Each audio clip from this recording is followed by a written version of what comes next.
It is said that there is no honor among thieves.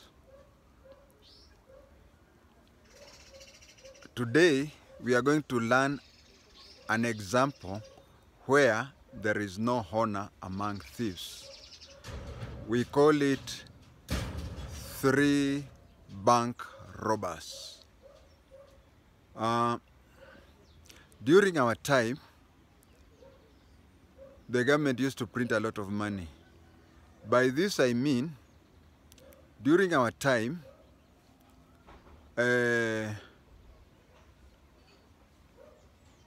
we did not have transactions like we have M-Pesa, ATM, and so on and so on.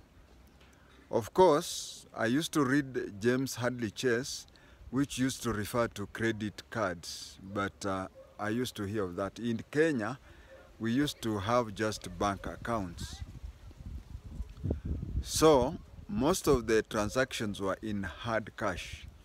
And many people who had bank accounts, you used to visit a bank once a week, withdraw money for the week and stay with it at home.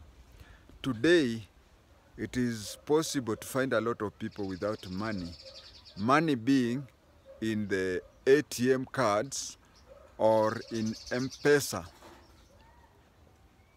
Now I'm talking of what happened those years. Some 3 crooks went and stole into a bank. Nowadays it is hard to hear bank robberies. Nowadays, one person can be in one planet. He enters into your account while you are in another planet and withdraws money from your account. Those days, the only way possible was for people to enter into a bank and say, "Kila mtu mikono juu," and then they frisk everybody, they go to the control room, collect a lot of money. Now those days, these 3 bank robbers entered into a bank. 1 had a gun and 2 had sacks. So they entered the bank, stole a lot of money, stashed a lot of money into the sacks. How much money was it? Only God knows. Of course, the investigators, the bank will later on find how much money was stolen, and of course, the investigators also will find out how much money was stolen. But for the purpose of records, let us just say that they stole 3 million shillings. 3 million shillings in the 80s was equivalent to $1 million in today's exchange, Kenya shillings. And the largest figure of money, the largest note was 100 shillings. So they stacked into those gunias 100 shillings until the gunias were full. Now we are assuming that it was 1 million shillings, or at today's rate, $1 million. It's just like stealing $1 million in $100 note. They rushed to a forest. In the forest they had a penthouse. The forest they had a penthouse, a house that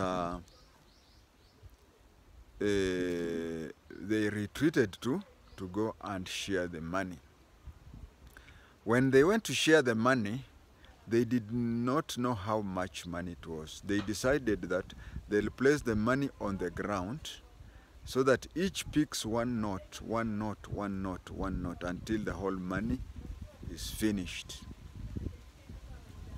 But then, the owner of the penthouse decided one thing. It said, since the money is a lot and it will take a lot of time for us to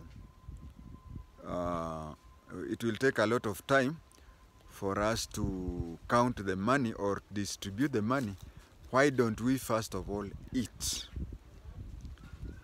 The other crooks accepted. They accepted to eat first. So he went to the kitchen, prepared a good meal, and they were in the sitting room, the 2 of them. Then when they were going, they said, "This money, if we kill this person, we will divide the money.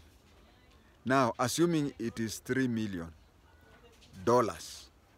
So they decide to kill, and then each will get 1.5. But if he's alive, each will get 1 million.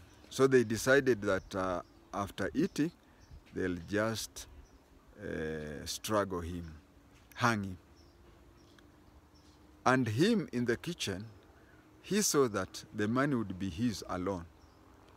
Why don't I put poison in the food? So that these two die, and then 1 million, the 3 million. Oh, of course, he didn't know how much it is, but I'm just talking of $3 million.